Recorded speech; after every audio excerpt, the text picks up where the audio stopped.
Hey everybody. This is weird, as we all kind of know. Some of you guys do know like where I've been. Some of you guys don't. For those of you guys who don't, I've been serving on a jury. So as you guys are watching this, I'm actually over downtown in the Boone County Courthouse, hearing a really interesting case, and then just doing my civic duty, which you guys will likely do sometime as an adult later in life. I got the call. By law, I had to go. They selected me to serve and hear this case. And so there I am. And so that's where I've been this last week. That's where I am today. And until this case is over, that's where I got to be. So I know it's been a really weird start to the year. And I do think you guys are kind of handling that really well. Overall, the sub reports have been pretty good. I know we don't really know each other. But I do really appreciate you guys kind of holding that together. I know it's not to the person. Some people are kind of acting up, but we're going to have to deal with that when I get back, of course. But for the most part, the subs and the principals and people have been checking on you, are saying, hey, they're just kind of doing the best they can. And like I said, I really do appreciate that. And we'll kind of continue that conversation when I do get back to class. I was hoping I'd only be gone a couple days, but I wasn't. And after those couple days passed, like I realized, like even though we had not really kind of started this year together yet, like I do have to start you on some at least the basics of geometry, so we're not like super far behind when we can start this course together. And so I've asked you to just kind of look at some basic algebra stuff because that's going to be important to us. So the beginning of some basic notation and construction stuff last week because that's going to be important to us.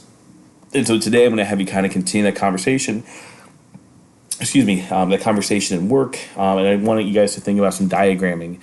So the world of geometry is something that's both physical, like you can touch it and interact with it. I think that's what most people think geometry is, but it's also something very theoretical, which means you can't touch it.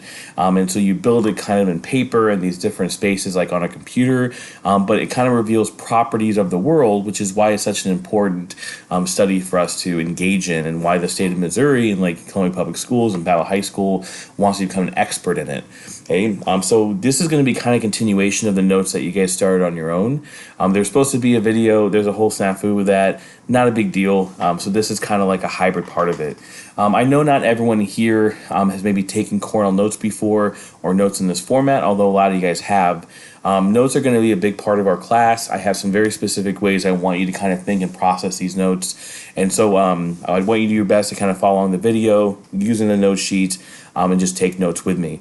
So those of you guys who haven't taken notes through video before, I really like this format because it allows you to do something you can't do in class, which is pause the video, go back, and look at different parts again. The downside, of course, being that you can't ask questions while the notes are going on. You can try to ask the sub, but it's hit or miss if they actually have like confident math knowledge, I should say. And so one thing while you're going through these notes that's going to be important is as if you don't understand something, to make sure like you write that question down so when you do get to interact with me, then we can like get those questions answered. And so like the big thing that we have to start with is right here, the essential question.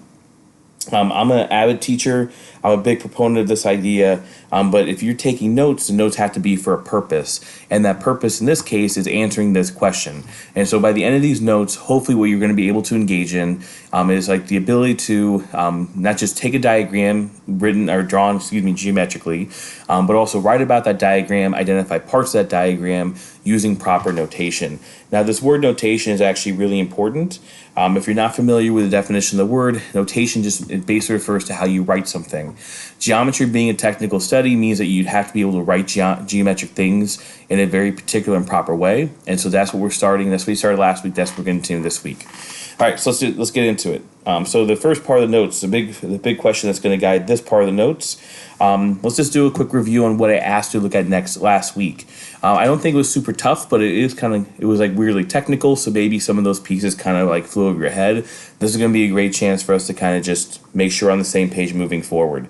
Now, when I use the word constructor, okay, constructors are the basic components that build geometric space. Now, it's not technically building. Some of my classes will get deeper into that, some of them won't. But the point is you're really just kind of sketching, and the sketch represents like the world of geometry in the real spaces of the world or in the theoretical spaces. But whenever I use the word constructor, I'm specifically looking at these four things. So points, lines, segment, rays, and planes. Now let's add like maybe a little depth here. Let's throw some examples down. So what you would have read in those notes from last week is that a point is really just a location. And if you can kind of conceptualize that, and you can always think, when I think about a point, I'm thinking about a location. Now, technically, that location's in 0 dimensions, which means it doesn't take up any space. Whenever you look at a point, that literally is just where something is. The way we represent a point in geometric space is with a dot, and that dot has to be given a name. Now, I know the notes kind of just indicated that you usually put a letter here. That is typical, but it's not. It doesn't have to necessarily be a letter. Of course, you can go with a number. And if you want to get kind of weird, you can definitely like write a name or something, right? So we can call that point Zeke. That's point A. That's point number 1. Okay. In terms of how you write that in terms of notation, you can usually use the word point. So you can call that like point A, or you can call it point 1 or point Zeke. Okay. But you can also get away with just using the letter part of it or the name part of it. And so if you just see like an A by itself, that's implied to be a point. Okay, and so that just is kind of like the quirk of geometry, is that if you just see a letter by itself, you can assume it's going to be a 0D locational point. Okay, lines are going to be a 2-dimensional thing, or I'm sorry, 1-dimensional thing. Now, dimensions mean that's the way you can actually measure the object. And so if you consider a line like how you can like you perceive a line to be, you can measure it in terms of being length. And so lines are a 1D thing that measure in some way length. Right? Now, to create a line, you're going to have to kind of start with a couple points. I'm just going to make it simple, call it A and B. And then you trace all the points that kind of go in the same line as A and B, and that has terminology that we'll discuss later. So when you draw that line AB, there is also special notation that goes with it. You can, write the line that passes through AB, or you can get away with just using the letters AB.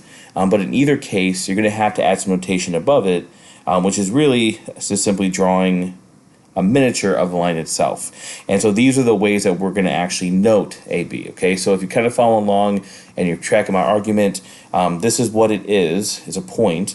This is how you draw it, and this is how you note it, or notation. Okay, so that's what it is. This is how you draw it, and then that's how you note it. And so we call the thing a line, we draw the line like this, and then this is how we have notation. Now, one thing to note on the line is that you see these arrows on either end. From algebra, you should pick up those lines mean it goes in both directions infinitely. In other words, it continues in both directions forever. And we'll hit that more when I get back.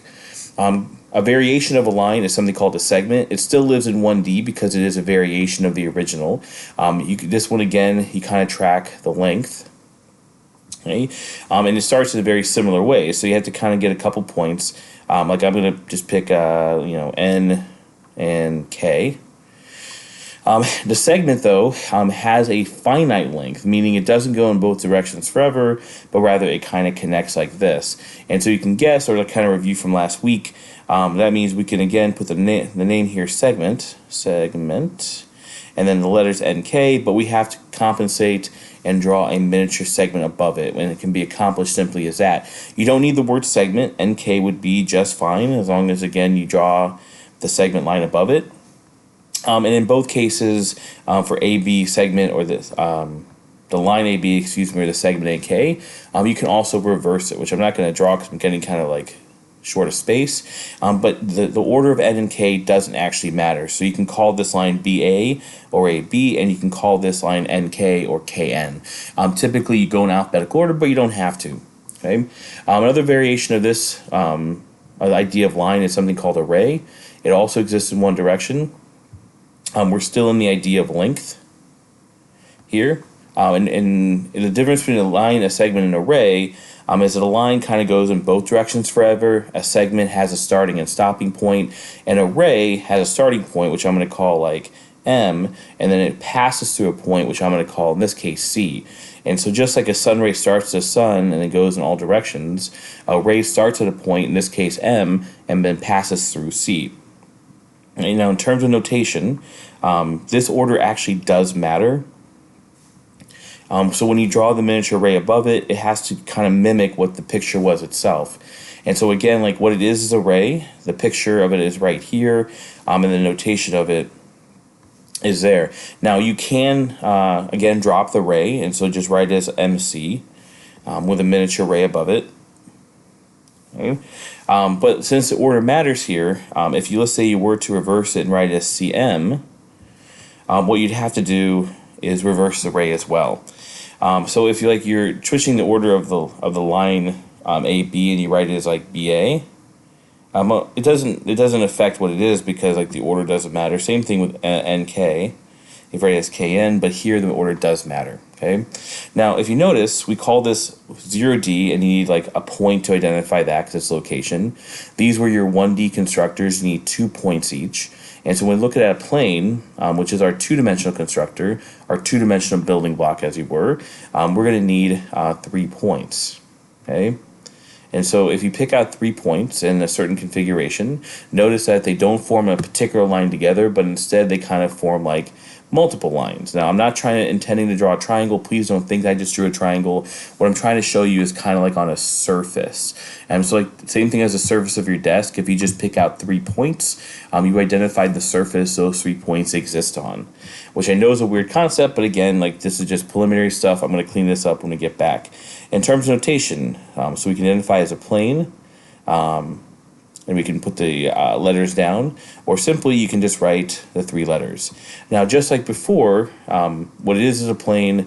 This is a picture that kind of identifies it, and this is going to be your notation. You can reorder these points. You can CAN reorder these points and be totally cool.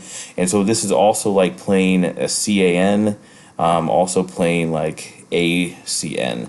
Like they're all the same thing. As long as you include 3 letters, you're good to go. Okay, so that's going to be our basic kind of like building blocks. Now, of course, we have to consider, is there a special way that we kind of orient ourselves with one another? In other words, is there a special way that we're going to write this? So I'm going to eliminate some of this drawing here because it's kind of overlap, but it's okay because we're past that part anyway. It turns out there are going to be 4 different ways that we orient these constructors, and these also are going to have like special notation and maybe some diagramming that we're going to have to consider, right? And so this is going to be somewhat review, but parallel, if you're thinking about like a definition of what parallel is all about, parallel actually means not where you're thinking. My guess is you're thinking parallel means that they're never going to touch. That's not actually definitions for parallel. What parallel actually means is that they're going in the same direction, and they're always going to be the same distance apart.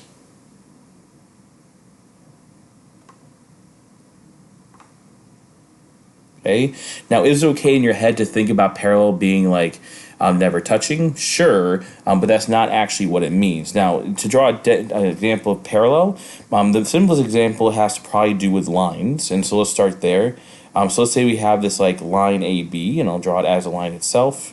Those are supposed to be arrowheads. I'm not really good at art, as you can tell. And let's make this a ray. So let's start the ray at C and pass the ray through like D as in delta.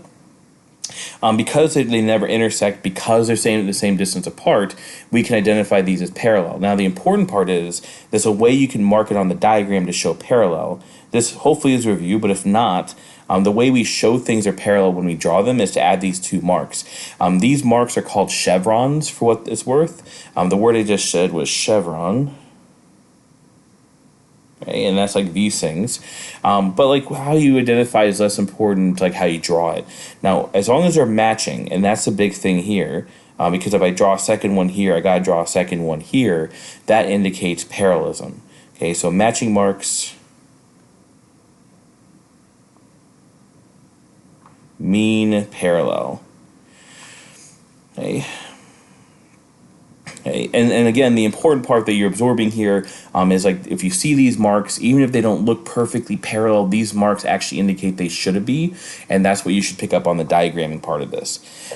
In terms of how we write them in notation to identify the parallel parts, we have to identify the pieces separately.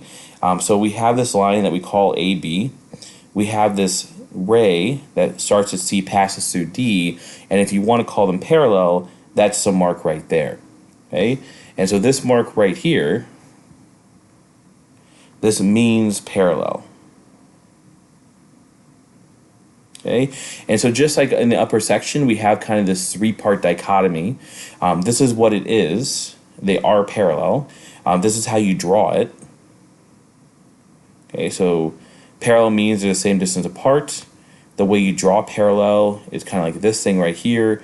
And then this is how you use notation to write it. And so that is like the special notation for parallel. So to become good at this beginning part of geometry, you got to be good at these three things. Knowing what it is, parallel, same distance apart.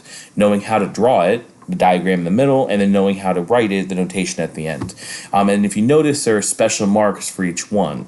And so in the diagram, the special marks are these chevrons. Again, it doesn't matter how many there are. It just matters that they match on the two parallel parts. And then in the notation part, you have these two slash marks, which is kind of like a miniature drawing of parallel lines, which is what we did up here. We just drew like miniatures of what we wanted, but that miniature indicates we have parallel in notation. If you can memorize that, you're going to be a very good geometer. So let's talk about perpendicular. Now, again, from algebra, you may or may not remember this definition, but perpendicular means they intersect or they cross, okay, at 90 degrees, which is also referred to as a right angle. Okay, in other words, like a corner, right? So like, let's set up a diagram here. So let's say we have let's go a segment. Let's say you have the segment. Okay, and then you have, let's switch colors here. Then you have this other segment that kind of juts off from C. Let's make it a ray, actually. Oop. So you have this other one that it juts off from it. So we have these two segments, or these two constructors, excuse me. We have NC, which is a segment, and then we have CK, which is a ray, and note again the direction of the ray. And how you mark this specially, and you might recognize this one, that's how you call perpendicular. Okay, so that's the perpendicular, which means intersects at a right angle, at 90-degree angle. So this is a perpendicular mark. And the way that plays out in a diagram, that's a perpendicular notation.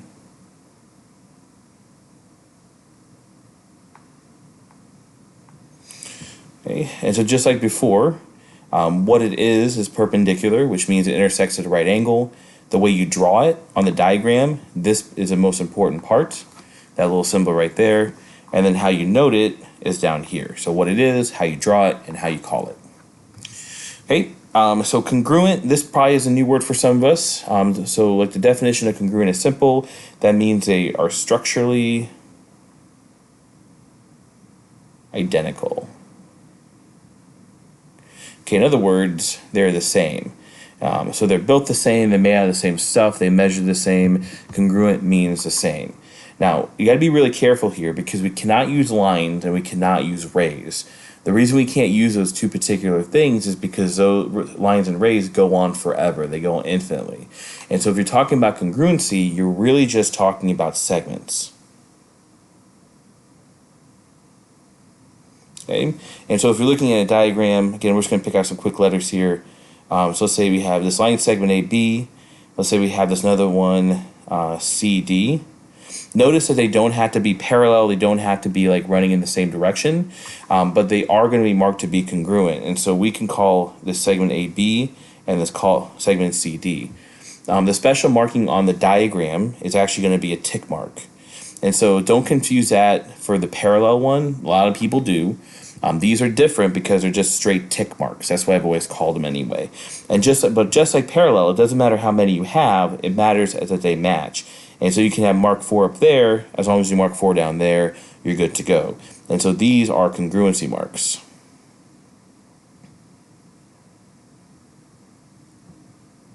Okay, that will occur a lot. You'll see these all the time. Now the notation for congruency is an equal sign with what's called a tilde above it.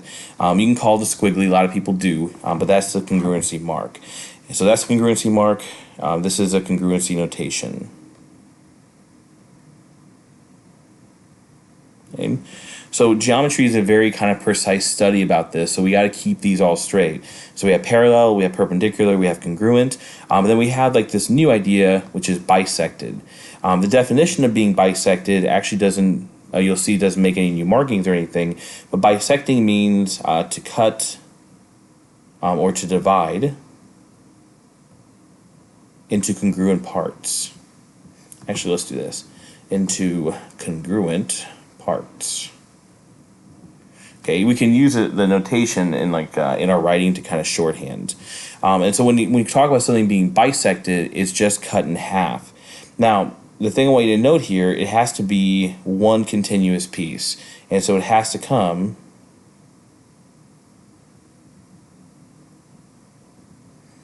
so from one piece. That is a 1. That looks weird. Let me try to rewrite that. So it comes from one piece. Okay, so it can't be the result of corners. Okay, so let me try to explain what I mean. So let's say you have this line segment AB. Okay, and you come in and you drop a point right here in the middle, which I'll call C, and we say C is a bisector. C is a bisector. So what that means is that the pieces to the left and right are congruent. And so that's why I'm saying it's a bisector, because now we have this piece, AC, and we have this piece, CB, that are congruent. So C is a bisector, that means AC is congruent to CB. Okay. So what this is not is something like this. And so let's say you have like this configuration. Let's say this is a C in the middle and then D. And let's even go further, and let's say that these two segments are going to be congruent. What I want you to note here is that this C is not a bisector. Okay, and the reason being is because AD, like A to D, that's not one continuous line. It's like two line segments that kind of touch at C. They can be congruent, they're just not a bisector. And that's the big difference from this idea of bisector, is that it had to been one original piece that got cut in half, not two pieces that kind of happen to be congruent and then touch each other. Okay, and so like that's a nuance that we'll kind of explore into the work, but I want to give you some basic information to start out. Okay, and so just like a quick review, because like I've been going at this for like 20 minutes already. And so you have your basic building blocks of geometry. Those building blocks are going to interact in a lot of different ways. These are the four basic, most common ways they'll interact. Are there others? Yeah, there are others, but these are the four most common ones. And so just one more quick note on orientation. Okay, so are there other orientations besides these that you have to consider? And the answer to that is yes. There are two terms that are important. They're on your notes from last week, but I just want to go over them again. We have this thing called collinear. Collinear actually breaks down into two words. Co, meaning together, then linear. Oh, there you are. Linear coming from line, which is why this means that you're together on the same line. And so, like, what that means is as follows. Let's say you have this point, let's call it N. Then you have this point, let's call it C. And then you have this line that exists between them. Okay, so you have a bunch. So on this line, you can pick out a bunch more points. Anywhere that that's a line, you can say that there's another point. And so if they're all together on the same line, what that means is that N, A, B, D, E, and C all as points. And I'm just using, if you're curious about these, like these two markings here, they're just like squiggly brackets. If you had Ms. Fike last year, you know them as Jay Leno's, and that just contains those in what we call a mathematical set. So this whole thing, these are collinear.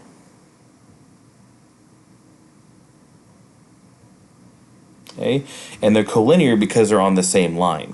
Now, if I were to throw a couple extra points here, let's call this point F, and let's call this point R. Okay, F and R, so F, and then the R, and then the rest of these points, N, A, B, D, E, and C. Okay, these are not collinear.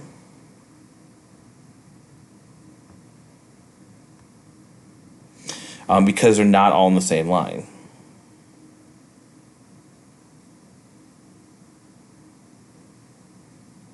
Okay? So F and R are off the line, so they don't count as collinear, and that's what that means.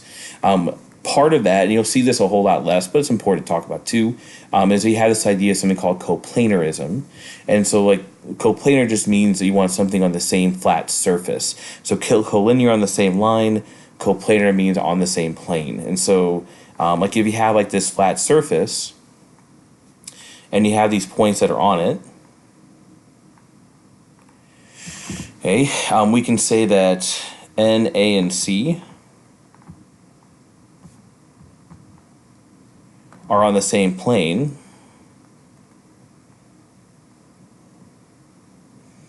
So are coplanar. Okay, but if and I'm not gonna go into super detail on this, but if I have like this other side of the box, so to speak, and I pick a point on that, I'm gonna call it R. R is not coplanar with NA and C because it's on a different surface. So like this is the same as saying you have something on your desk and you have something on your floor. Well, the things on your desk are on the same flat surface or plane. The thing on the floor is not, and so you call that non-coplanar. Okay, because like all these actually have like the non-versions of them, and so if you're parallel, the such thing as being not parallel. And the way you usually mark not parallel is you just like cross out. You know, just cross out what it is. You have perpendicular, but you also have not perpendicular. You have congruent, but you also have not congruent. And so you have collinear, non-collinear, coplanar, non-coplanar, okay? And so these are all the ways you can kind of configure the spaces around you. But now let's get into like the actual reading of it, which is what the essential question really was about, okay? And so if you're asked to read a diagram, what keys should you look for? In other words, how do you actually do it? So what I've given you is this kind of like weirdly complicated geometric diagram, but what you should notice right away are all the marks we just talked about, right? So you see hopefully that for parallel. Now immediately what your mind should do is look for a pairing of it. And so if you have 2 marks here, is there somewhere else that also has 2 marks? Hey, look how convenient. Another place that has 2 marks, so you know right away they're parallel. Here's a big symbol here, that's a perpendicular symbol, and you have a bunch of tick marks that kind of move around. Okay. Now the one thing on this diagram you should also notice is that you have these arrowheads, which means that you have rays and you have lines. In addition to line segments like VW, like the one that's right here, that's going to be a line segment. And so that means you have to be very careful with how you write things. Now the one new thing on this diagram that we didn't cover are going to be these marks, like these little arcings. Then you have 3 of them here. Those are actually congruency symbols for angles.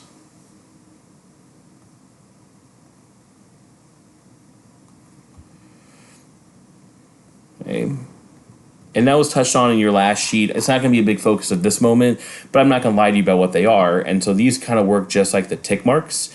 And so like you have 3 arcs that match 3 arcs. That means you have 2 angles that are actually congruent. Okay.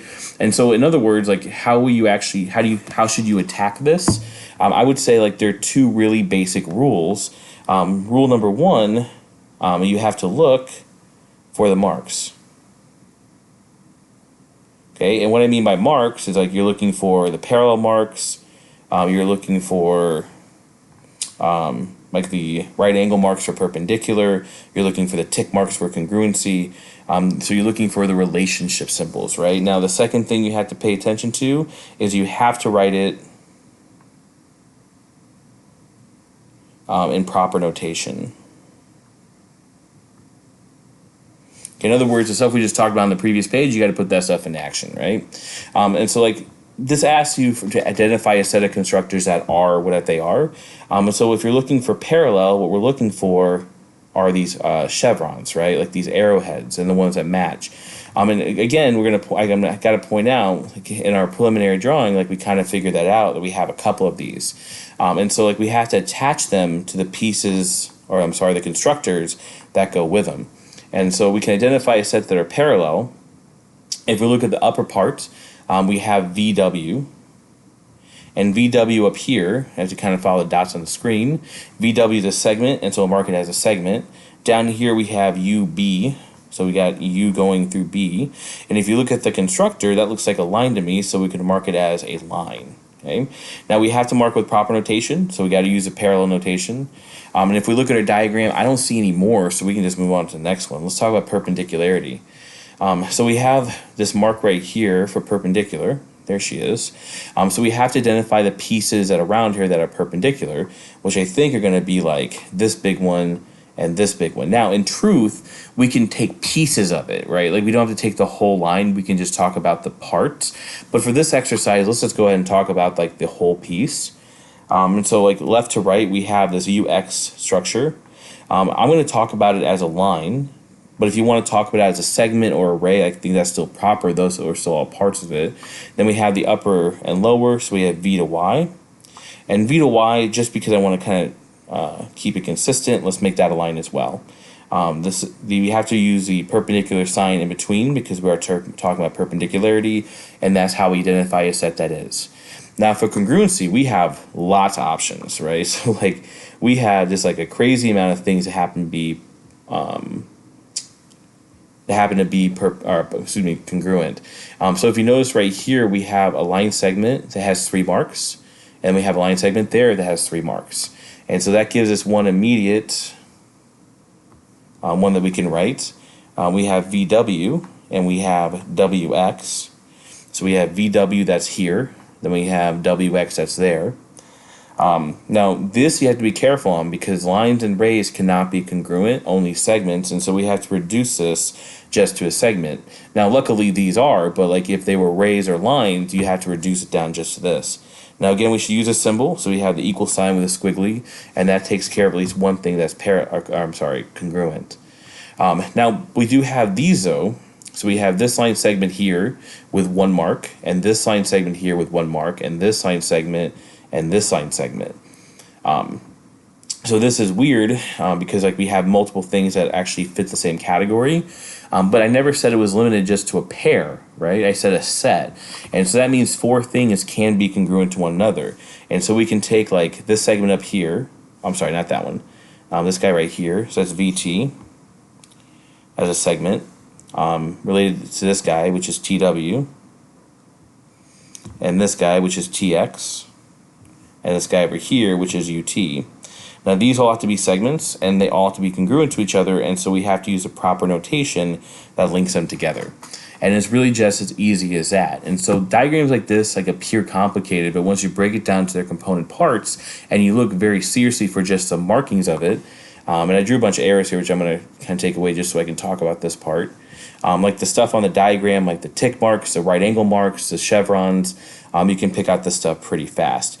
Now, last question here is that you have to look for a bisector, and I'm going to do a little erasing here to help me like reduce the noise on this diagram, because we have to be very careful about what we call a bisector here.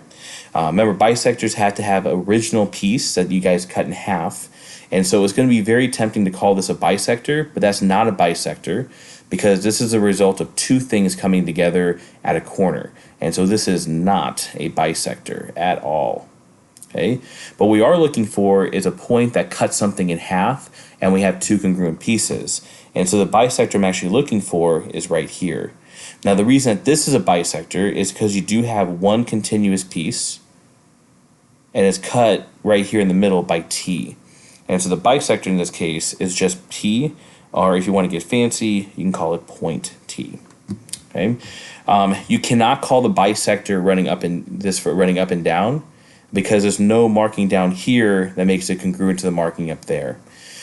Okay, and that's an important distinction is because bisectors cut something into halves, in other words, congruent parts, and so that's how that is. All right, let's talk about this diagram. We're going to do the same kind of thing. We'll go a little faster on this one.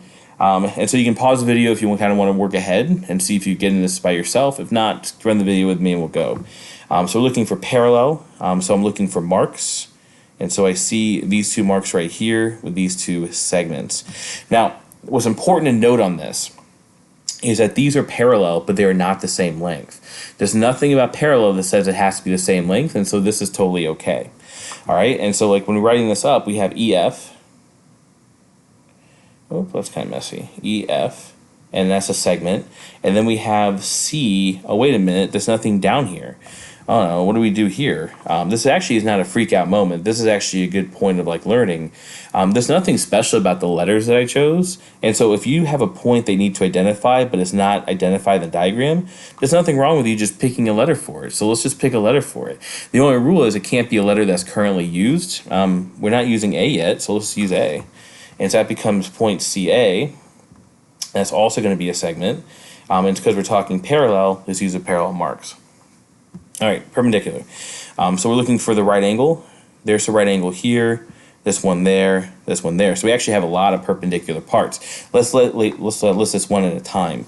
And so we have for this upper one, we have this segment here, which we call GD.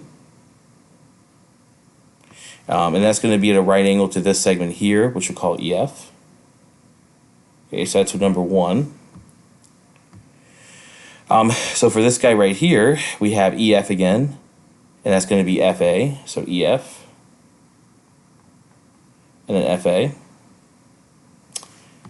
And then for this guy, we have this long CA and FA, so FA, and then CA, okay? And so you have to like look for those markings because like again, we're making use of like the diagram to help kind of practice picking out perpendicularities. All right, let's talk about congruencies. All right, so we have a congruency set here. So we have those two segments that are congruent. Let's mark those out real quick. So we have HG as a segment congruent to CD as a segment.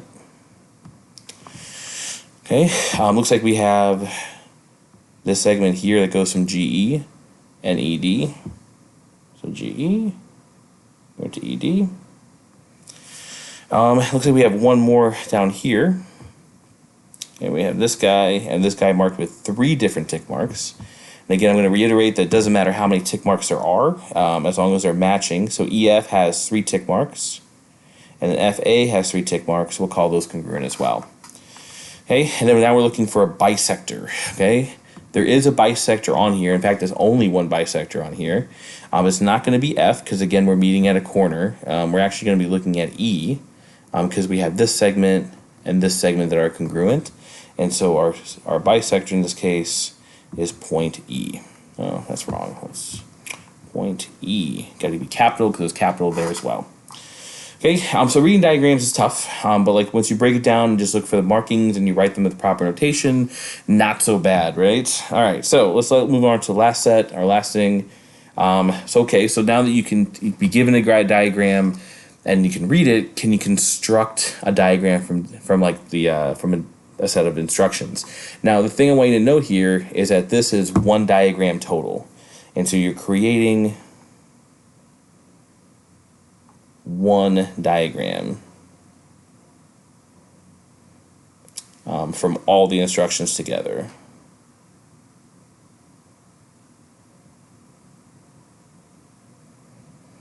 Okay, and then at the end you have to mark it. You have to mark it.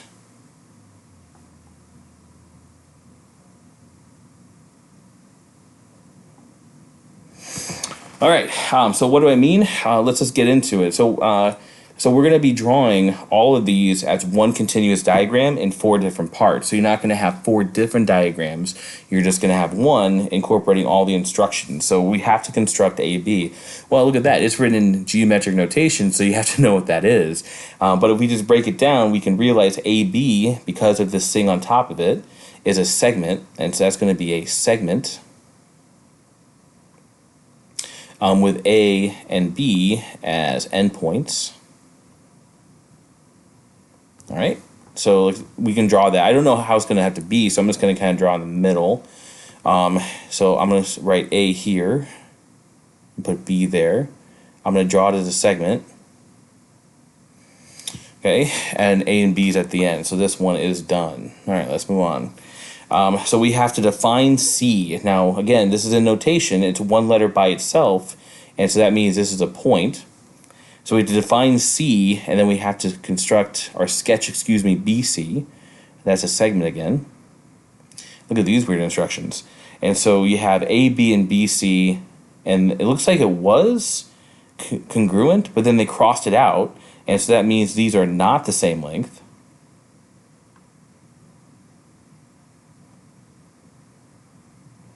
And then AB and BC are not this symbol either, which means these are not perpendicular. Okay, so we had to pick a C, and so when you start drawing this other stuff, it's not going to be perpendicular, and it's not going to be BBC. It's not going to be the same length. So what that means is, I'm just going to draw C here really quick. What that means is that C really cannot go right here. The reason it can't go here is because if I draw this, I'll have a right angle. Okay, so that's out. Okay.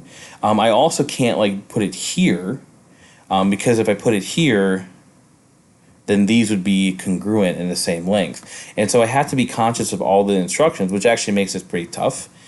So I can't put it directly underneath B, and I can't make it so the same length. And so I'm gonna put it like right here. Okay, here's the reason why.